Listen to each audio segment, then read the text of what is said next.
بسم اللہ الرحمن الرحیم۔ السلام علیکم ورحمۃ اللہ وبرکاتہ۔ ناظرین کرام، جیو اقرا کے پروگرام معاشرہ میں ہوں آپ کے ساتھ ڈاکٹر سمیع اللہ زبیری۔ ہم بات کر رہے ہیں معاشرے کے مختلف مسائل پہ اور اسلام میں ان کا حل اور جدید دنیا میں اس کا حل۔ آج بات کریں گے معاشرے کی تقسیم، کیا یہ فطری ہے یا غیر فطری ہے، اس میں ناانصافیاں کہاں ہیں، حل کیا ہے۔ پروگرام میں ہمیشہ کی طرح ہمیں جوائن کیا ہے استاد محترم پروفیسر ڈاکٹر سہیل حسن صاحب نے۔ السلام علیکم ورحمۃ اللہ۔ وعلیکم السلام ورحمۃ اللہ وبرکاتہ۔ کیسے ہیں سر؟ طبیعت ٹھیک؟ جی الحمد بہت شکریہ سر پروگرام میں آنے کا۔ اور آج ہمارے اسپیشل گیسٹ ہیں پروفیسر ڈاکٹر محمد مختار۔ السلام علیکم ورحمۃ اللہ۔ وعلیکم السلام۔ تعارف تو آپ کا بہت لمبا ہے سر، میں تھوڑا سا بتا دوں کہ آپ سکلز یونیورسٹی کے وائس چانسلر ہیں اور یو ایس میں کام کیا، عرب دنیا میں، ملیشیا میں، کچھ 27 ملکوں میں مختلف کی پوسٹ جو ہے اس کو ہولڈ کیا۔ صلاحیتوں پہ بات کرتے ہیں، قوم کے جوانوں کو سکلفل بنا رہے ہیں، مانگنے کی بجائے دینے والا بنا رہے ہیں، جیسے پروفیسر ڈاکٹر سہیل حسن صاحب ابھی فرما رہے تھے ہمارے ساتھ کہ بھئی مانگنے والا نہیں بنانا، دینے والا بنانا ہے، اور وہ سکلز کے ذریعے ممکن ہے۔ آج بات کریں گے سر، یہ بتائیے کہ اسلام میں یہ جو فطری تقسیم اور غیر فطری تقسیم، یہ الفاظ ہم نے سنا ہے بعد میں آئے ہیں، صحابہ اور نبی پاک کے دور میں کیا ایسی کوئی تقسیم تھی معاشرے میں؟ بسم اللہ الرحمن الرحیم، الحمدللہ رب العالمین، والصلاة والسلام علی سید المرسلین وعلی آلہ وصحبہ اجمعین۔ اس میں سب سے پہلے تو ہمارے سامنے وہی آیت آتی ہے سورہ حجرات کی کہ یا ایھا الناس انا خلقناکم من ذکر وانثی وجعلناکم شعوبا وقبائل لتعارفوا، کہ یہ ہے اللہ تعالیٰ نے فرما دیا کہ اور تمام انسانیت کو مخاطب کر کے کہا ہے، صرف مسلمانوں کو نہیں، کہ اے لوگو یا ایھا الناس، کہ ہم نے تمہیں ایک مرد اور عورت سے پیدا کیا ہے اور تمہیں قبائل اور قوموں میں تقسیم کیا ہے۔ کیوں؟ تاکہ تمہاری پہچان ہو۔ تو یہ ہے اصل مقصد۔ تو لہذا پھر معاشرہ بنتا ہی ان چیزوں سے ہے، جیسے کہ آدم علیہ السلام اور ان کی زوجہ حوا، ان کے ذریعے ہی سے پھر اللہ تعالیٰ نے پوری انسانیت بنا دی۔ اب ظاہر ہے کہ انسانیت بنے گی، کوئی وہ جانوروں کا ریوڑ تو نہیں ہے، وہ خود بخود خاندان بنیں گے، خاندانوں سے پھر وہ قبیلے بنتے ہیں، قومیں بنتی ہیں، اور بات بڑھتی چلی جاتی ہے۔ اس طرح یہ ایک فطری عمل ہے، جو فطری عمل ہے جو اللہ تعالیٰ نے پیدا کیا ایک مرد اور عورت کو، اور اس کے ذریعے سے پھر یہ انسانوں کی پوری انسانیت پیدا کر دی، اب پورے کرۂ ارض پہ پھیل گئی۔ تو یہاں پر آپ دیکھ لیجئے کہ ہر جگہ پہ، ہر قوم میں، ہر علاقے میں، ہر ملک میں اس طرح کی تقسیم آپ کو ملے گی، اسی لیے کہ وہ ایک خاندان بنتا ہے، خاندان ہی سے پھر وہ قومیں اور قبائل بنتے ہیں۔ لیکن ان کے اندر جو اللہ تعالیٰ نے جو چیز رکھی ہے، یا جو چیز کا مقصد بیان کیا کہ تعارفوا، تاکہ تمہیں پہچان ہو۔ اب ظاہر ہے کہ ایک بچہ جب گھر میں آتا ہے، بڑا ہوتا ہے، دیکھتا ہے یہ اس کی ماں ہے، یہ اس کا باپ ہے، یہ اس کی بہن ہے، اس کا بھائی ہے، دادا ہے، نانا ہے، خالہ ہے، سارے رشتہ دار وہ جانتا ہے۔ یہ سب اسی سے معرفت پیدا ہوتی ہے، تعارف پیدا ہوتا ہے، اسی سے معلوم ہوتا ہے کہ کون سے اس کے لیے حلال ہیں، کون سے اس کے لیے محرمات ہیں، کس سے اس کی شادی ہو سکتی ہے، کن سے نہیں ہو سکتی۔ یہ تمام چیزیں جو اسلام نے دیے ہیں، وہ اصول اور ضوابط، وہ سب اسی سے آتے ہیں۔ تو ظاہر ہے کہ پھر یہ معاشرہ اسی طرح پھر یہ فطری طور پر بنتا ہے۔ غیر فطری اس وقت ہو جاتا ہے جب اس کو ہم بالکل ایک ریوڑ کی شکل دے دیں، ایک ہجوم کی شکل دے دیں، تو وہ غیر فطری چیز ہے۔ یہ ہے اصل فطرت، یہیں سے پھر وہ تہذیبیں بنتی ہیں، اجڑتی ہیں، اور اس کے ساتھ ساتھ آدمی جو ہے وہ اس سے کچھ نہ کچھ حاصل کرتا ہے۔ ایک بچہ ہے، وہ اپنے گھر سے تعلیم حاصل کرتا ہے، تربیت حاصل کرتا ہے، اپنے ماں باپ سے، بہن بھائیوں سے، خاندان سے، اپنے پڑوسیوں سے، اپنے معاشرے سے، اور اس کے ذریعے سے پھر وہ بڑا ہوتا ہے، اس کے اندر وہی چیزیں ہوتی ہیں۔ اب یہی دیکھ لیجیے کہ مختلف ممالک کے لوگ جو ہیں ان کی اپنی اپنی ذہنیت ہوتی ہے، اپنی اپنی تربیت ہوتی ہے، اپنے اپنے خاص ان کے مشاغل ہوتے ہیں جس میں وہ معروف ہوتے ہیں، دوسرے نہیں ہوتے۔ تو سب یہ معاشرے کے اثرات جو ہیں وہ اس پر عائد ہوتے ہیں، ان کی بنا پہ پھر وہ یہ چیزیں بچہ سیکھتا ہے، نوجوان سیکھتے ہیں۔ اب ہمارے ہاں اگر کوئی کھیل کود میں آگے بڑھتا ہے تو وہ ظاہر ہے کہ وہ پھر ایک خاص کھیل ہے کرکٹ، اسی میں ہی جائے گا۔ وہ دوسرے کھیل ہمارے یہاں اتنے متعارف نہیں ہیں، جی جی، عرب دنیا میں یا دوسرے ملکوں میں فٹ بال کی۔ یہ کہنے کا مقصد یہی ہے کہ ایک چیز جو آدمی اپنے معاشرے میں دیکھتا ہے اسی کو ہی پہچانتا ہے، اور یہی نشانی ہوتی ہے کہ یہ معاشرے میں یہ چیز جو ہے زیادہ پسندیدہ ہے، اور یہی اس کی علامت ہے، اس ملک کی، اس قوم کی علامت یہ ہے کہ اس معاملے میں یہ لوگ جو ہیں وہ بہت وہ آگے گئے ہیں. ایک دفعہ یہی موریتانیہ کے صدر سے پوچھا گیا کہ آپ کے ملک کی آبادی کتنی ہے، تو انہوں نے کہا کہ اتنے ملین شاعر. اتنے ملین شاعر، سب شاعر ہیں، یعنی سارے سب کو انہوں نے شاعر قرار دے دیا. یعنی ایک ذوق ہے ان کے ہاں، ادبی ذوق ہے کہ وہ ویسے بھی حفظ بہت کرتے ہیں وہ لوگ. حفظ بہت کرتے ہیں، بالکل صحیح کہا آپ نے. تو ان کے ہاں جو حفظ کا معاملہ ہے اس میں پھر وہ پورے دیوان کے دیوان حفظ کر لیتے ہیں. یعنی قوموں کا ایک مجموعی مزاج بھی ہے. مجموعی مزاج بھی. ویسے ہماری قوم کا مجموعی مزاج کیا ہے؟ یہی ہے لڑنا جھگڑنا. بہرحال بہت خوبصورت بات یہ ہے کہ قوموں کے مزاج بننے میں بھی مدت لگتی ہے. بالکل. پروفیسر ڈاکٹر محمد مختار وائس چانسلر بھی ہیں اور بہت سی جگہوں پہ بھی رہے. ڈاکٹر صاحب آپ باصلاحیت آدمی ہیں اور آگے لوگوں کو باصلاحیت بنانا چاہتے ہیں، یہ آپ کا مشن ہے. اس عمر میں بھی آپ نے بہاولپور یونیورسٹی کو بھی لیڈ کیا ہے. اب دنیا بڑی چیلنجنگ ہو گئی ہے، اے آئی آ گئی ہے، تو ابھی بھی وہ ورک شاپیں اور کارخانے چل رہے ہیں آپ کی یونیورسٹی اور ادھر ادھر جگہوں پہ کامیاب ہو رہے ہیں؟ دیکھیں جی، یوتھ کو جو آپ بنا رہے ہیں. ہاں جی، ماشاءاللہ ایک بڑا اچھا آغاز ہوا جی. اور حضرت صاحب نے اوور آل معاشرت کو جی. ان دی پرسپیکٹیو آف قرآن پاک جو ہے نا اس میں بریف کر دیا. آپ ماشاءاللہ you are just flying from ایک جو ہے نا، جب آرٹیفیشل انٹیلیجنس اور اس چیز کی بات کرتے ہیں اور معاشرت سے اس کو لنک کرتے ہیں. دیکھیں اس کو بنانے والا بھی کوئی بیک پر تو کوئی معاشرے کا فرد ہی بیٹھا ہے. گریٹ. اور اس کا تھنکنگ پروسیس ہے. تو یہ جیسے کہ ابھی بات ہو رہی تھی کہ ہجوم جو ہے نا، جی. اگر ایک ہجوم ہے، اگر آپ اس کے تھنکنگ پروسیس کو اتنا اچھا بنا دیتے ہیں. دیکھیں اب آبادی بڑھ رہی ہے، ڈیفینیٹلی ہمیں نظر آئے گا لوگ زیادہ ہوں گے، آل دیز تھنگز، اور یہ آرٹیفیشل انٹیلیجنس یہ آ جائے گی. اور اسی لیے آرٹیفیشل انٹیلیجنس بھی کوئی نئی چیز نہیں ہے. بیسیکلی یہ انسانوں نے جو سوچا ہے اسی کو آرگنائز کر دیا گیا ہے، اور اس سے ہم جو ہے نا وہ مشین، آپ کو ایک پروسیس ہوتا ہے جسے مشین لرننگ کہتے ہیں. جی جی. اور میں نے علماء کرام سے اکثر جو ہے نا میں گزارش بھی کرتا ہوں، آپ بھی ماشاءاللہ ایک بہت خوبصورت پروگرام اقرا کو اس میں لے کے آگے جا رہے ہیں.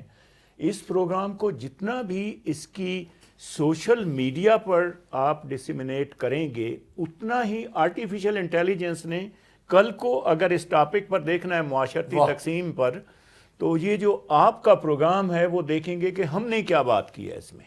People will be getting lesson from that one. تو یہ ایک حقیقت ہے. اب حقیقتوں کے ساتھ انسانیت کو چلنا پڑتا ہے، مشینوں کے تو نہیں، لیکن ڈیفینیٹلی اس سے بہت سارے لوگوں کے لیے مسائل ہو گئے ہیں. کچھ لوگ کنٹینٹ رائٹنگ سے اپنا رزق کماتے تھے، کچھ لوگ جو ہے نا سیکریٹری تھے، کچھ وہ سارے کے سارے لوگ جو ہے نا اب ان کی تھوڑی سی جو ہے نا جسے کہتے ہیں امپورٹنس کم ہوتی جا رہی ہے. اور ٹریننگ لے نا وہ تو آگے بڑھے. اسی لیے کیونکہ میں نیشنل اسکل یونیورسٹی کو الحمدللہ میں نے فاؤنڈنگ وائس چانسلر اس کا ہوں، اور انشاءاللہ ابھی اس کو اپنی جو میری ٹینیور ہے مکمل کر کے ایک اور جامعہ میں جاؤں گا. تو اس میں میری یہی کوشش رہی ہے کہ میں ایک چیز ہوتی ہے ری اسکلنگ. اچھا ٹھیک ہے نا جی. بلکہ ہم نے ہمارے ایک بہت ہی اچھے اسکالر ہیں پاکستان کے، ان کو میں نے ریکویسٹ بھی کی کہ آپ history of skills and the Islamic perspective اس پر ہمیں بتائیں کہ کس طریقے سے جو ہے نا وہ کشتی بنانے والے بھی پیغمبر تھے. آپ دیکھیں تو ان کا جو ہے نا لک انٹو دیٹ ون، تو وہ سارے کا سارا سلسلہ تھا. اب آرٹیفیشل انٹیلیجنس بھی ویسی ایک سکل آ گئی ہے. تو آپ تشریف رکھتے ہیں، حضرت صاحب ہیں، میں ہوں، مجھے کوئی تھوڑا بہت نالج ہے. ہم نے مل جل کر کہ اس سے کس طریقے سے ہم اپنے معاشرے کو بہتر بنا سکتے ہیں. سر مائکرو بایولوجی میں آپ نے بہت ایکسپرٹیز حاصل کی، اس میں بھی اس کا عمل دخل ہو جائے گا میڈیکل میں بھی؟ دیکھیں اب ہم معاشرہ اور مائکرو بایولوجی جو ہے نا اس کو اگر لے کر چلتے ہیں، کیونکہ میرا زیادہ کام جو ہے نا برین سائنسز پر بھی رہا ہے کہ آپ کے جسم میں جو ہے نا آپ نے کھانا کھایا ہے جو ہے نا اس کو ڈائجسٹ کرنے کے لیے آپ کے جسم میں مائکرو بایولوجی کا ذکر ہے. تو جس قسم کے مائکروبس ادھر کام کر رہے ہیں نا اسی طریقے سے آپ کا دماغ کام کر رہا ہوگا. اسی لیے ہے کہ آپ جو ہے نا سائنس کو پڑھو، اچھا کھانا کھائیں، اچھا سوچیں، اچھے طریقے سے آگے چلیں جو ہے نا. یہ ساری کی ساری چیزیں جو ہے نا تو ہمارے آنے والے، اسی لیے رزق حلال کی بات ہوئی ہے.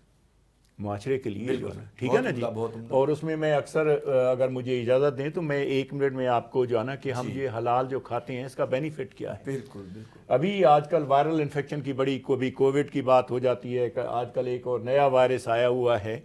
تو جب ہم یہ جو بھی ذبح کیا ہوا جانور ہم کنزیوم کر رہے ہیں، آف کورس دس از اے کہ ہمارے معاشرے نے اس کو کنزیوم کرنا ہے، تو اس میں سے جو اسلامی طریقہ کار ہے اس میں اپنی بلڈ سارے کا سارا اوز آؤٹ کر دیتے ہیں، باہر چلا جاتا ہے جانور کو جب ذبح کر رہے ہیں، اور آرام سے اس کو نکلنے دیں. وہ سارے کے سارے وائرسز اس میں باہر نکل گئے. دیکھیں ہاؤ بیوٹیفل از اسلام. اور یہ سائنٹیفکلی پروو ہو گیا ہے. سائنٹیفک سائنس سے بھی زیادہ پروف ہو چکا ہے اب اس میں. لوگ جو ہے نا جو غیر مسلم ہیں وہ حلال کھانے کو وہ پریفر کرتے ہیں آج کل، کیونکہ اس میں جو ہے نا دیکھیں یہ چیزیں جو ہے نا معاشرے کے فائدے کی ہمیں معاشرے کے بینیفٹ کے لیے ہیں، اور اس کے لیے ہمارا ایک بہت بڑا رول ہے اس میں. بلکہ پاکستان کے جتنے بھی علماء کرام ہیں، وی آل آر مسلم، پاکستان میں میجارٹی لوگ مسلمانوں کی ہے، اور یہ ہمارے لیے ایک بہت بڑا چیلنج ہے جو آج اس چیز کی طرف آپ نے اشارہ کیا ہے جو ہے نا، یہ آرٹیفیشل انٹیلیجنس ایسے نہ ہو کہ جو اسلام کے دشمن ہیں اس کو غلط طریقے سے یوز کر کے جو ہے نا ہمارے معاشرے میں جب ہم سپیس دیں گے نا. ڈاکٹر ذاکر آئے تھے، انہوں نے کہا کہ آپ AIQ پہ غور کریں، کیوں بھی آگے اس پہ مسلمان توجہ دیں. بات ہو رہی ہے ڈاکٹر محمد مختار سے سکلز کے بارے میں. ابھی ڈاکٹر پروفیسر سہیل حسن صاحب سے ایک سوال کرتے ہیں. سر، حضرت ابوبکر صدیق نے جب خطبہ ارشاد فرمایا، خطبہ خلافت، خلیفۃ رسول اللہ ان کا لقب ہے، انہوں نے فرمایا میں تو تب تک چین سے نہیں بیٹھوں گا جب تک کمزور کا حق طاقتور سے لے نہ دوں. تو اس کے بارے میں بتائیے، یہ معاشرے کی بنیاد میں. جی ہاں بالکل، یہ بہت ہی بہترین اصول ہے جو دے دیا ہے کہ ایک حکمران کی یہی ذمہ داری ہے کہ اس کے ہاں جو مختلف طبقات ہیں اس میں کمزور بھی ہیں، طاقتور بھی ہیں. تو اگر وہ طاقتور کو کھلی چھٹی دے دی جائے تو وہ کمزور کو پیس کے رکھ دے گا، اور پھر اپنے ہی وہ طاقت کے ذریعے سے اس کے نشے میں جو چاہے گا کرے گا. تو لیکن اسی لیے سیدنا ابوبکر صدیق رضی اللہ تعالیٰ عنہ نے یہ اصول رکھ دیا کہ میں اس وقت تک چین سے نہیں بیٹھوں گا کہ جب تک کہ اس کمزور کو اس کا حق نہ دلوا دوں امیر سے اور طاقتور سے. یہی بتانے کے لیے کہ یہاں پہ اس ریاست کی نظر میں کوئی بڑا چھوٹا نہیں ہے، کوئی اشرافیہ غیر اشرافیہ نہیں ہے، کوئی فقیر غریب اور کوئی ایلیٹ کلاس نہیں ہے، سب برابر ہیں. جیسے ہم نے اسی آیت کی روشنی میں کہ جب اللہ تعالیٰ نے ایک مرد اور ایک عورت سے پیدا کیا ہے تو برابر پیدا کیا ہے، اس میں کوئی فرق نہیں کیا. اور کہا ایک مرد ایک عورت، کامن ورڈ یوز کیا. جی ہاں بالکل، سر بایولوجیکل ہے یہ نہیں. یہ میرے خیال میں حضرت صاحب اگر اس آیت کو آگے تھوڑا سا اگر ایکسپلین کر دیں نا، اس میں مینشن ہے کہ تم میں سے بہتر وہ ہے جو متقی اور پرہیزگار ہے. وہی آپ نے بتایا، وہی اسی طرف میں آ رہا تھا. تو پہلی چیز یہی ہوئی ہمارے سامنے کہ اسلام میں اس قسم کا کوئی تصور نہیں ہے کہ کوئی طبقاتی تقسیم ہے. یہ طبقاتی تقسیم نہیں ہے، یہ اللہ تعالیٰ کی بنائی ہوئی تقسیم ہے کہ کوئی غریب ہے، کوئی فقیر ہے، کوئی مسکین ہے، کوئی امیر ہے، یہ سب ہیں. لیکن جو اصل فرق ہوگا وہ اسی آیت میں جیسے بھی اشارہ کیا ڈاکٹر صاحب نے، ان اکرمکم عند اللہ اتقاکم، سورہ حجرات. جی ہاں، تو اسی آیت کے یہ جیسے ہم نے طاقت کا نشہ ادھر ٹوٹ جاتا ہے. جی ہاں، اسی لیے کا سچ تقویٰ ہے. اور یہی چیز دیکھتے ہیں کہ صحابہ کرام کے سامنے، اور سب سے بڑی مثال تو نبی کریم صلی اللہ علیہ وسلم نے دی ہے. آپ نے یہی فرمایا کہ تم سے پہلی قومیں کیوں ہلاکت ہوئی، یعنی یہ تجزیہ کر دیا صاحب، تجزیہ کر دیا کہ ہلاکت اس لیے ہوئی کہ ان میں سے اگر کوئی غریب چوری کرتا تھا تو اس کا ہاتھ کاٹ دیتے تھے، حد لگاتے تھے. جو اگر کوئی امیر ہوتا تھا، اشرافیہ میں سے ہوتا تھا، تو اس کو چھوڑ دیتے تھے. تو پھر آپ نے ایک اصول بتا دیا کہ اگر میری بیٹی فاطمہ بھی اگر یہ چوری کرتی تو میں اس کا بھی، حالانکہ ایسے انہوں نے کرنا نہیں تھا، لیکن پھر بتانے کے لیے کہ اسلام میں کوئی تصور نہیں ہے کہ وہ خاتون جس کا ہاتھ کاٹا گیا تھا مکے کی ایک وہ مخزومیہ، جی ہاں، کہ بہت ہی پیسے والی دولت والی، اسی لیے انہوں نے سفارش کروائی جی سیدنا اسامہ سے کہ آپ سفارش کر دیں. تو یہی وجہ ہے کہ آج کل یہی ہوتا ہے کہ یہ لوگ جو ہیں جن کے پاس پیسہ ہے، دولت ہے، منصب ہے، جاہ و جلال ہے، تو یہ اپنی سفارشوں کے ذریعے سے ہر جگہ اثر انداز ہونے کی کوشش کرتے ہیں.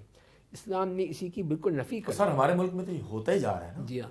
اور پھر سیدنا عمر بن خطاب رضی اللہ تعالیٰ عنہ کے دور میں جب عامر بن العاص مصر کے گورنر تھے اور ان کے بیٹے نے کسی کو مارا تھا، پیٹا تھا، کوئی ظلم کیا تھا، تو انہوں نے یہی کہا تھا کہ جب کہ اللہ تعالیٰ نے بندوں کو آزاد پیدا کیا ہے، تم نے ان کو غلام کیوں بنایا؟ یہ بھی ایک غلامی ہے، اثر سوء کا غلط استعمال. جی ہاں، کہ ان کا جو قول ہے وہ سنہرے الفاظ میں لکھا جاتا ہے، اسی لیے سوسائٹی کی بیس. سوسائٹی کی بیس جزاک یہ اللہ نہیں خیر. ہو سکتا. یہاں وقت ہوا ہے ایک چھوٹی سی بریک کا. ناظرین ہمارے ساتھ رہیے گا. بریک کے بعد اسی موضوع پہ معاشرے کی فطری تقسیم ہے یا غیر فطری بات جاری رکھیں گے. ہمارے ساتھ ویلکم بیک ناظرین. جیو اقرا کے پروگرام معاشرہ میں بات ہو رہی ہے کیا یہاں تقسیم فطری ہے یا غیر فطری. پروفیسر ڈاکٹر سہیل حسن بات کر رہے تھے. تھوڑا سا ادھر سے شروع کر لیتے ہیں. سر, حضرت عمر رضی اللہ عنہ کا دور سنہری دور ہے, 10 سال سے تھوڑا اوپر, اور 22 لاکھ مربع میل, اور کینیڈا میں بھی عمر لا ہے, امریکہ میں بھی بڑی جگہوں پہ, یو کے میں بھی خاص طور پہ انفینٹ کا اور بزرگوں کا. تو یہ ویلفیئر تو اسلام نے دی ہے نا, یہ تو انگریز بھی مانتے ہیں, سر بھی اس کے گواہ ہیں. لیکن ان کا ایک قول ہے کہ اگر ایک خچر سلپ ہو کے مر گیا فرات کے کنارے پہ, لفظ خچر آتا ہے وہاں پہ, تو میں اس کا جواب دے ہوں. اس میں کیا بنیاد ہے؟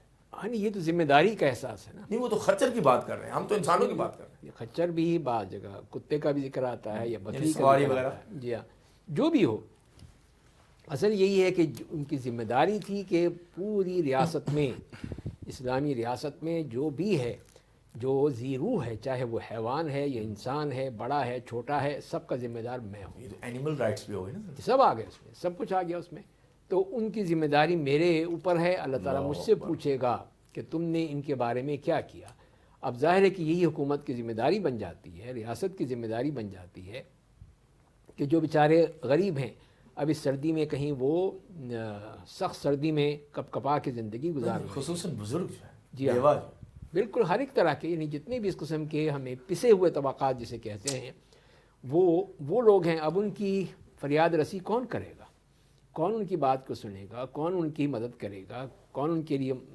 تو یہی تو ہے کہ ہم ذرا سی چیز کے لیے لوگوں کو تلاش کرتے پھرتے ہیں کہ کون میری مدد کر دے, کون مجھے یہ. اداروں میں جاتے ہیں, ان کی کوئی ایپلیکیشن ہی نہیں سنتا. وہی نا, تو یہی مسئلہ ہے کہ جب ہم نے ان کو ان کے حقوق نہیں ادا کیے, تبھی اسی لیے بے چینی پیدا ہوتی ہے, اضطراب پیدا ہوتا ہے, اور پھر اس قسم کی بغاوتیں پیدا ہوتی ہیں, لوگ اٹھ کھڑے ہوتے ہیں اور مسائل بڑھتے چلے جاتے ہیں. وہ اسی بنیاد پہ کہ جب ہم نے ان کو حقوق ادا نہیں کیے ہیں. تو سیدنا عمر بن خطاب رضی اللہ تعالیٰ عنہ نے اپنی اس بات سے یہ بتا دیا ہے کہ یہ ان کا حق بھی ہے زندگی کا, کہ یہ حق دینا یہ میری ذمہ داری ہے کہ میں ہر ایک کو اس کا حق دوں اور اس کی حفاظت کے لیے سامان کروں.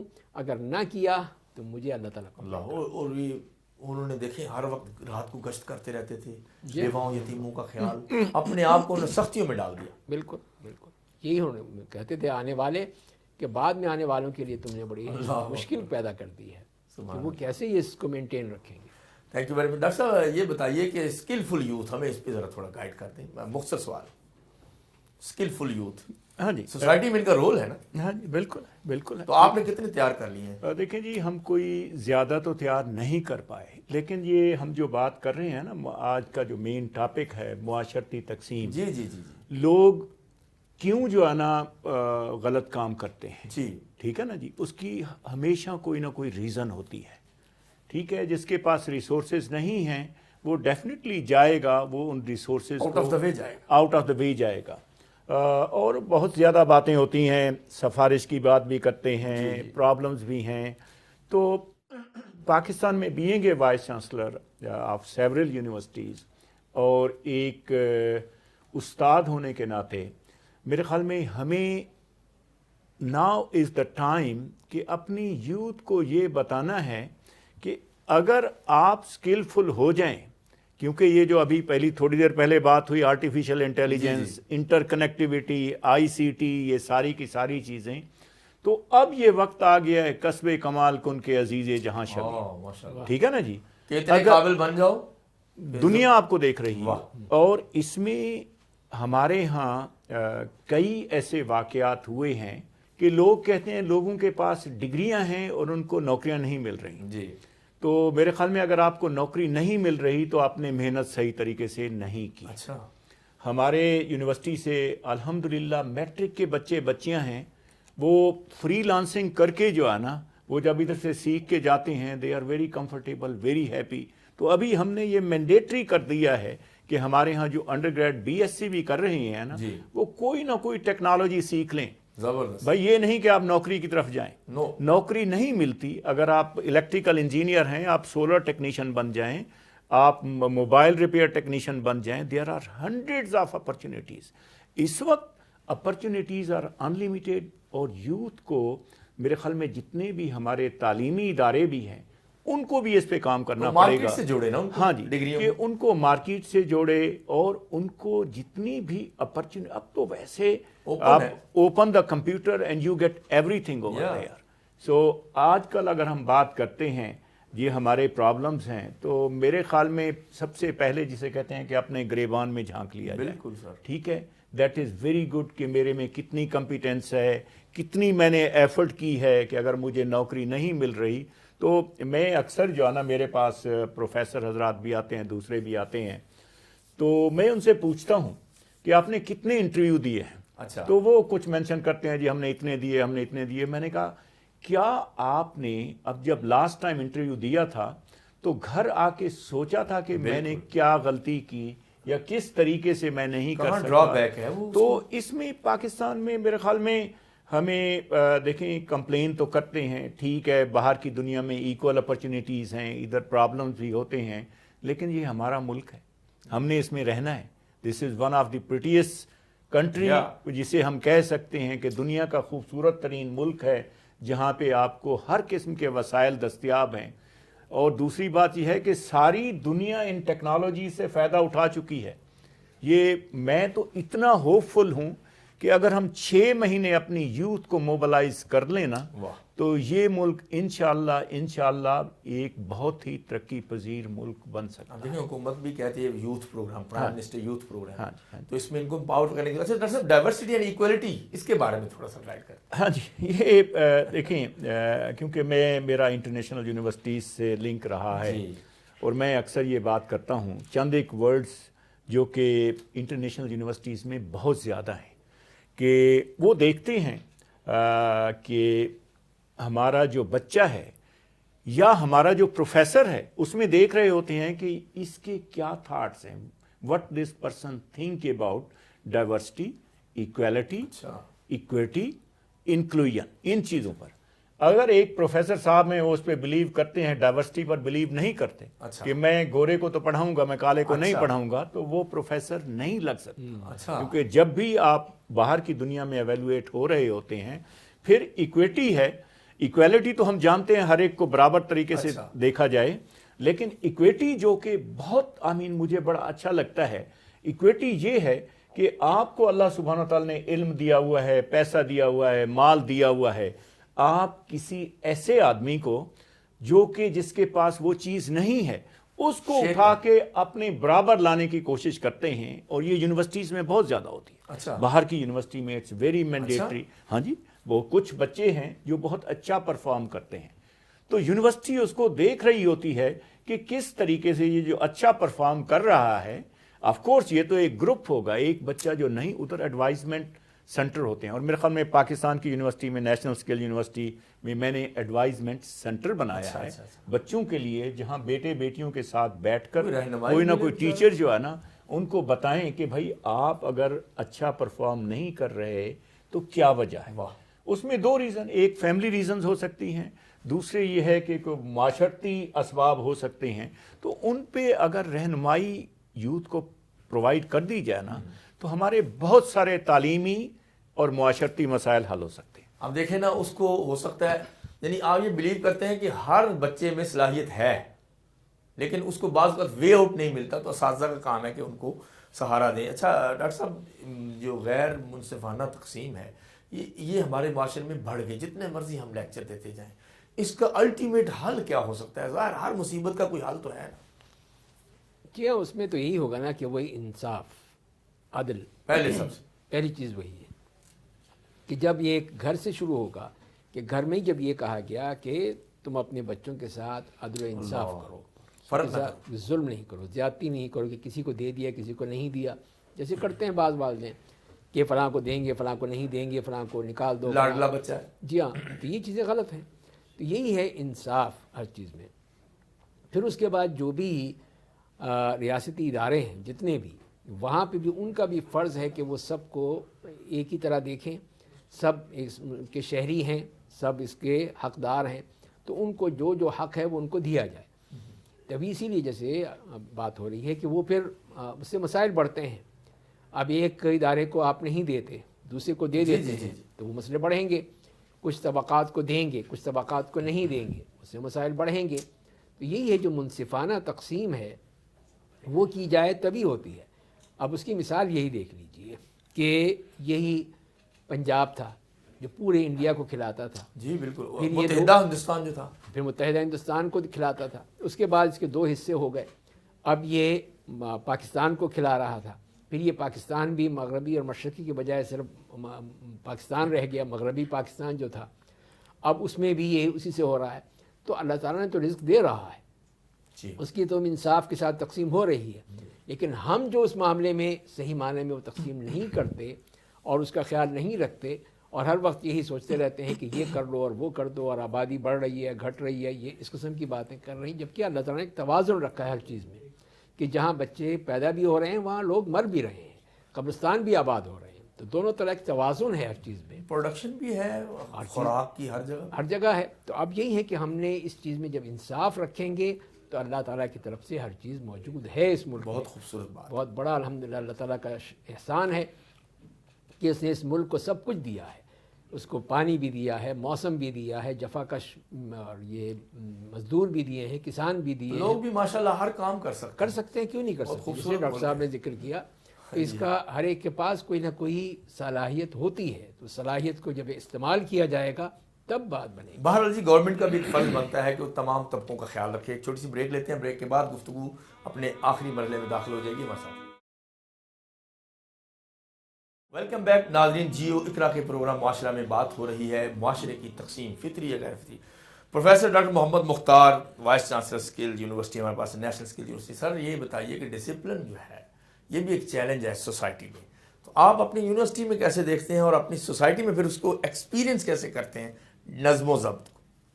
دیکھیں جی، نظم و ضبط کی بات کرتے ہیں تو میں Quaid Azam unity, faith and discipline جو ہے نا، دیز آر دا ون کہ you have to stay united, you should have exercising faith, اور تیسری چیز ہے ڈسپلن. اگر یہ نہیں ہے کسی قوم، ڈسپلن پہ بڑے پابند، ہاں جی اس میں تھے جو ہے نا، تو we have to look into this one. لیکن جہاں تک میں جس ادارے میں بھی رہا ہوں جی میں ان چیزوں پر پہلے خود عمل کرتا ہوں. ماشاءاللہ.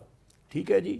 اور اس چیز پر یہ معاشرے میں بھی بات ہو رہی ہے تو میری سب سے پہلی کوشش اس مائی جسے کہتے ہیں کہ ویژن بھی ہے، میرا مشن بھی ہوتا ہے کہ میں بجائے اس کے کہ اپنے بچوں کو جا کے کہوں کہ اچھا کام کرو، کیونکہ بچے جو ہے نا دے آر فالوور، اسٹوڈنٹ ہیں آپ کے یونیورسٹی سے، میں اپنی سب سے پہلی ابتدا میں خود کرتا ہوں کہ I do some thing good جو ہے نا، اور اس میں کس طریقے سے آگے جایا جا سکتا ہے. میں ایک آپ کو ایگزامپل دیتا ہوں کیونکہ ہماری جامعہ بالکل نئی ہے. تو کووڈ کے دن تھے یہ، میرے خیال میں 20 کے ہے فال ہے، اس میں ایڈمیشن ہو رہے تھے. تو ایک فیملی جو ہے نا آئی ہوئی تھی، تو وہ ماسک ان دنوں پہنا کرتے تھے، تو نیچے 2 ماسک پڑے ہوئے تھے. تو میں گیا تو میں نے وہ ماسک اٹھائے، 7-10 بن پڑا ہوا تھا اس میں ڈال دیے جو ہے نا. اٹس ناٹ کہ I am praising my self, لیکن اس کا امپیکٹ کتنا ہوتا ہے. وہ ایک فیملی نے کہا یہ کس آدمی نے اٹھائے ہیں؟ انہوں نے کہا یہ یونیورسٹی کا وائس چانسلر ہے. انہوں نے کہا جی میرے بچے بھی ادھر ہی پڑھیں گے، اور میں لوگوں کو بھی جا کے بتاؤں گا کہ جہاں پر جو ہے نا ایسی صورتحال ہے جو ہے نا، تو اس میں ہمیں جو ہے نا انوالو ہونا چاہیے. الحمدللہ میں اپنی اور دوسرا یہ ہے کہ though I have been in the developed world, لیکن میں اپنے بچوں کے لیے جو ہے نا، جیسے بیٹیاں ہیں بیٹے ہیں، اب نیشنل اسکل یونیورسٹی میرے خیال میں فیڈرل سیٹ اپ میں اوروں میں شاید ہوگا، واحد جامعہ ہے جہاں بیٹیوں کے لیے ایک سیپریٹ بیٹھنے کی انکلوئر بنایا گیا، الگ سے ہے، اور اس کا نام بھی ہم نے رکھا ہے جی نور الہی گارڈن جو ہے نا. بیٹیاں اللہ کی رحمت ہوتی ہیں، بیٹے بھی بلیسنگ ہے. تو اب یہ ہے کہ یہ اچھی خبر بھی ہے. ہاں تو ہمارے ماشاءاللہ وہ مجھے پہلے تھوڑا سا اختلاف بھی کچھ دوستوں نے کیا، اب میں دیکھتا ہوں کہ وہ بھرا ہوتا ہے. دیکھیں آپ کسی کو اپرچونٹی تو دے کے دیکھیں. آزادی فیل کرتی بیچاری. ہاں جی اس میں جو ہے نا اب اس پر کچھ دوست جو ہے نا آلویز جو ڈیفر بھی کرتے ہیں, لیکن آپ کوئی ایکسپیریمنٹ کر کے جو ہے نا اس کا ریزلٹ تو دیکھیں جو ہے نا کہ ہمارے بچے ہمیں اوور ویلم کر دیں گے, ان کو یوٹیلائز کریں اور وہ آزادی سے پڑھنے میں بھی اچھے ہو جائیں. الحمدللہ. اور دوسرا یہ ہے کہ ہماری جو مین جو ہے نا بوتھ وے ہونا چاہیے. ہم بات کرتے ہیں کہ گورنمنٹ نہیں کر رہی, میں کیا کر رہا ہوں, بالکل بالکل. میں نے کیا کیا, میری سوسائٹی نے کیا کیا, میرے محلے نے کیا کیا کسی بینیفٹ کے لیے. It should be both way traffic. Thank you very much. Sir یہ سوال ہے کہ معاشرے کی جو تقسیم ہے فطری غیر فطری, تو فطرت تو انسان کو اس کی شخصی آزادی دیتی ہے, پھر جب اس کو چانسز سے اپرچونٹی سے روک دیا جاتا ہے تو اس کے اندر بھی تو پھر ایک منفی جذبہ پیدا ہوتا ہے نا, تو اس کو کنٹرول کیسے کرنا ہے؟ پھر گورنمنٹ کی بھی کچھ ذمہ داری بتا دیں کہ اتنا 26 کروڑ کا اس سے بھی زیادہ کا ملک ہے, تو ان کی ذمہ داری بھی تو بڑھ گئی ہے گورنمنٹ کی.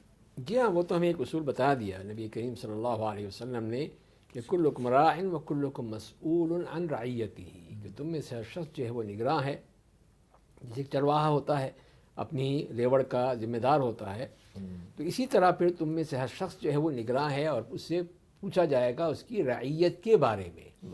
تو جب ہر شخص کو ایک راعی بنا دیا گیا, نگراں بنا دیا گیا, یہ بھی کہا گیا کہ ہر شخص جو ہے اپنے گھر میں ذمہ دار ہے تو اپنے گھر کے بارے میں پوچھا جائے گا. ایک عورت جو کہ اپنے شوہر کے گھر میں ہے اس سے اس کے ذمہ داری کے بارے میں پوچھا جائے گا.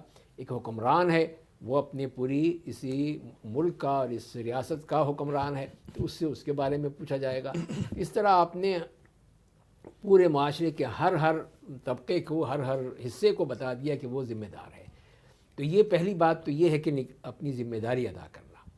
جب ذمہ داری ادا نہیں ہوگی تو پھر مسائل پیدا ہوں گے, وہاں پہ ہوگی. جب ہم دیکھتے ہیں کہ سڑکیں ٹوٹی پھوٹی ہیں, ہر جگہ کوڑا کرکٹ ہے, صفائی نہیں ہے, ہول کھلے ہیں وہ ڈرین کے, جو اس میں اتنا ڈینجرس ہے وہ, اس پہ حادثہ ہوا کل پرسوں, کئی دن وہ کھلا بچہ گر گیا اس میں گر کے اب وہ ظاہر مر گیا, تو اب وہ اس کے اوپر ڈھکنے رکھ رہے ہیں. بھی حکمران سے سوال ہوگا, یہی سوال ہوگا. تو لہذا یہاں سے جب بے چینی پیدا ہوتی ہے, اضطراب پیدا ہوتی ہے, تو وہی جو منصفانہ تقسیم نہ ہو.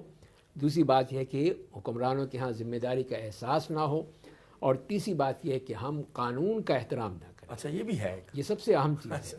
جب لاقانونیت ہے ہمارے ملک میں, آپ باہر نکل کے دیکھ لیجئے, چند منٹ کھڑے رہیے کسی سڑک پر, آپ کو پتہ چل جائے گا. حکمران نے تو نہیں کہا سگنل کو بریک کرو, ہاں اس نے تو نہیں کہا, لیکن ہم کس طرح کرتے ہیں یہ سب نظر آ جاتا ہے. اس سے معلوم ہو جاتا ہے یہ قوم جو ہے یہ قانون کے نہیں ہے, یہ اپنی مرضی پہ چلنے لگے. تو مرضی پہ نہیں چل سکتے ہر جگہ. جب ایک سسٹم بنا دیا گیا کہ یہ جانے کا راستہ ہے, یہ آنے کا راستہ ہے, آپ کہیں کہ نہیں میں اسی راستے پہ چلوں گا, اور وہ ٹریفک جیم کر دیتے ہیں, لڑائی جھگڑا ہوگا, لڑائی ہوگی. تو قانون کا ہم نے احترام کرنا چھوڑ دیا ہے. تو لہذا یہ اہم چیزیں ہیں جس کا ہم خیال رکھیں, تو ہی ہم معاشرے میں صحیح طور پہ رہ سکتے ہیں. آپ نے تو بڑا خوبصورت حل دے دیا کہ اگر کوئی گورنمنٹ کچھ بھی نہیں کر رہی, عوام خود سیدھے ہو جائے, خود سیدھے ہو جائیں, ذمہ دار ہے نا. ہاں, پھر یہی ہے کہ جو ادارے ہیں, یہ جو قانون نافذ کرنے والے ادارے ہیں, وہ پھر اپنا فرض ادا کریں. اب اگر ایک پولیس کا ایک شخص کھڑا ہے اور اس کے سامنے ہی ایک شخص جو ہے وہ خلاف ورزی کر رہا ہے اور وہ گزر گیا, اس نے کچھ بھی نہیں کہا, تو اس کو چیز کریں نا, جیسے یورپ میں ہوتا ہے, امریکہ میں ہوتا ہے. فوراً پکڑا صاحب آپ بتائیں کہ اگر وہ وہاں کوئی ایسی حرکت کرتا ہے تو پھر اس کے پیچھے بہت زیادہ پیسہ لگا کے گاڑیاں دوڑا کے اس کو کیوں پکڑتے ہیں, وجہ کیا ہے؟ آپ نے دیکھا ہی ہوگا, اور یہ آفینس بہت بڑا شمار ہوتا ہے. تو میرے خیال میں آئی تھنک کہ یہ بات صحیح ہے, لیکن آئی ڈونٹ نو کہ یہ رائٹ ہے یا رانگ ہے. میں آپ کو اپنا ایک ذاتی واقعہ ہی ضرور شیئر کریں. وہ یہ ہے کہ میں جب امریکہ میں پڑھنے کے لیے گیا تو پہلے ہی ہفتے, کیونکہ پاکستانی ہم جو ہے نا کافی کوئی نہ کوئی کرتے ہیں, جمع ہو جائے, تو میں نے گاڑی ایک رینٹ پر لی. تو ان دنوں رینٹ پہ گاڑیاں بڑی اچھی ملا کرتی تھی, تو لگژری گاڑی ملی, تو اس کا جو میٹر تھا جو نا وہ جاتا تھا 240 کلومیٹر تک. تو میں نے کہا ہم جا کے نیاگرا فال دیکھ کے آتے ہیں. تو فیلاڈلفیا سے میں نے شروع کیا جو ہے نا, ادھر سپیڈ لیمٹ ہے جو ہے نا کہ آپ کو سپیڈ لیمٹ آبزرو کرنی ہوتی ہے. تو میں نے دیکھا کہ وہ نیاگرا فال کے میرے خیال میں شاید انٹرسٹیٹ 80 ہے یا جو ہے, اس پر میں نے فل سپیڈ سے, میں اپنی وائف کو بتایا, میں نے کہا کہ یہ جو ہے نا دیکھیں اس کا میٹر 240 تک ہے, لیکن ادھر تو میرے خیال میں ہم ہارڈلی جو ہے نا 65 یا یہ سپیڈ ہے اس تک. انہوں نے کہا یہ گاڑیاں 240 تک جاتی نہیں ہوں گی. تو میں نے آئی اسٹارٹ ڈرائیونگ اٹ. اچھا اس میں وہ جو آپ نے چیز کی بات کی, پہلے تو میرے خیال میں انہوں نے 1-2 پولیس والوں کو لانچ کیا. پولیس کی گاڑیاں چل گیا آف کورس ان کو رائٹ اوے روڈ پر وہ آبزرو ہو رہے تھے, وہ نہیں کر سکے. تو ہوا یہ کہ اوپر سے میں نے دیکھا کہ ایک ہیلی کاپٹر جو ہے نا وہ فالو کر رہا ہے جو ہے نا, جیسے جیسے میری گاڑی جا رہی ہے. تو اب میں تھوڑا سا یعنی کہ 10 یا 15 منٹ ڈرائیو کی ہوگی تو آگے مجھے دیکھا کہ کافی آگے روڈ بند ہے, بلاک ہے. تو میں نے گاڑی ایسا کی, پیچھے سے ایک پولیس آفیسر آتا ہے تو میں باہر نکلنے لگا. انہوں نے کہا وہ نہیں نکلنے دیتے, ڈونٹ کم آؤٹ سائڈ. تو میں اس میں بیٹھا تھا تو اس نے آ کے جو ہے نا اس کا میٹر بھی جو ہے نا وہ ریکگنائز کرتا تھا کہ 120 تک جو ہے نا. اچھا وہ بیل ہوتی تو یعنی وہ اس کو کہ اس سے اگر اوپر جائے تو آ کے کہتا ہے کہ sir you are driving very fast. اچھا اتنے پیار سے بولو, اتنے پیار, بڑا آپ کو ادب سے جو ہے نا وہ آپ کو مجرم کو بھی اتنے اچھے طریقے سے. تو اس نے کہتا ہے کہ آپ 120 سے ابو جا رہے تھے. تو میری وائف ہنس پڑی, انہوں نے کہا تیرا تو میٹر ہی خراب ہے, اس سے زیادہ آگے جا رہے تھے. بہر صورت تو میں نے اس کو کہا آپ مجھے جرمانہ کر دیں, جو بھی کرنا چاہتے ہیں. انہوں نے کہا نہیں, آپ کو میں کورٹ میں لے کے جاؤں گا. اچھا جی, ان کی کورٹ روڈ پر ہوتی ہیں. تو مجھے اور میری وائف وہ ہمیں پولیس نے اسکارٹ کیا کورٹ میں. تو یہ تو اللہ کا کرم ہوا کہ وہ جو خاتون جج تھیں جو ہے نا تو انہوں نے ایکسپلور کیا. اچھا انہوں نے سب سے پہلے میرے سے پوچھا کہ تمہیں پتہ ہے کہ ادھر کے لاز. میں نے کہا میں دیکھ تو رہا تھا لیکن مجھے یہ پتہ نہیں تھا کہ میں اس سے زیادہ تیز چلاؤں گا تو میری یہ حالت ہو جائے گی, اس حد تک. تو ایوری تھنگ. تو انہوں نے مجھے چھوٹا سا فائن کیا جو ہے نا, جج بڑے وہاں قائم ہے اس میں جو ہے نا آمین کہ بھائی, لیکن انہوں نے کہا کہ اگر آئندہ چلاؤ گے جو ہے نا تو پھر تم روڈ پہ نہیں ہوگے کسی اور جگہ. آپ اندازہ کریں کہ قانون, جب سر نے کہا کہ وہ قانون نافذ کرنے والے ادارے مضبوط ہیں, عوام ٹھیک ہو. بالکل وہ جو ہے نا اس چیز کا میرے خیال میں ادھر بھی ہمیں دیکھیں یہ جو سر فرما رہے ہیں نا کہ ہمیں بھی اپنا رول پلے کرنا ہے. بالکل دو طرفہ. اور جو قوانین کو امپلیمنٹ کرانے والے ادارے ہیں ان کو بھی صحیح طریقے سے رول ادا کرنا ہے. بہت خوبصورت بات ہوئی ناظرین. معاشرے میں جو تقسیمات ہیں, تقسیم ہے فطری ہے یا غیر فطری. پروفیسر ڈاکٹر سہیل حسن کا کہنا ہے کہ یہ الفاظ دخیل ہیں, بعد میں آئے ہیں اسلامی عہد میں اور خلفائے راشدین کے دور میں, ایون کہ بنو امیہ اور بنو عباس کے دور میں بھی ایسی تقسیم کا کوئی وجود نہیں تھا, کیونکہ سب حکمران اگرچہ ان میں کچھ ظالم بھی ہوتے تھے لوگوں کے حق ضرور دیتے تھے. آپس کی لڑائیاں اپنی جگہ.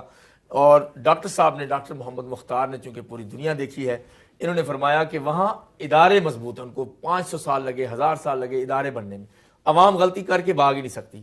ہمارے ہاں دوسری انتہا ہے. تو دونوں کے درمیان کا راستہ یہ ہے کہ اپنی اپنی ذمہ داریاں ادا کرے. اور کتنے آسان لفظوں میں نبی پاک نے بتا دیا, کلکم راعٍ وکلکم مسئول عن رعیتہ صلی اللہ علیہ وسلم. آپ نے خوبصورت ترین بات کہی اور یہ ان کا حق تھا کہ سب نگران ہیں, سب کو ان کی نگہبانی کے بارے میں سوال ہوگا. ہم ایک فرد اپنی اصلاح کی ذمہ داری لے لیں تو ایک بندہ پاکستان میں ٹھیک ہو جائے گا, انشاءاللہ باقی بھی ٹھیک ہو جائیں گے. بہت ہی خوبصورت پروگرام رہا. پروفیسر ڈاکٹر سہیل حسن آپ کا شکریہ, پروفیسر ڈاکٹر محمد مختار آپ کا بھی شکریہ. ناظرین اگلے پروگرام تک کے لیے اپنے ہوسٹ ڈاکٹر سمیع اللہ زبیری کو اجازت دیجیے. اللہ حافظ.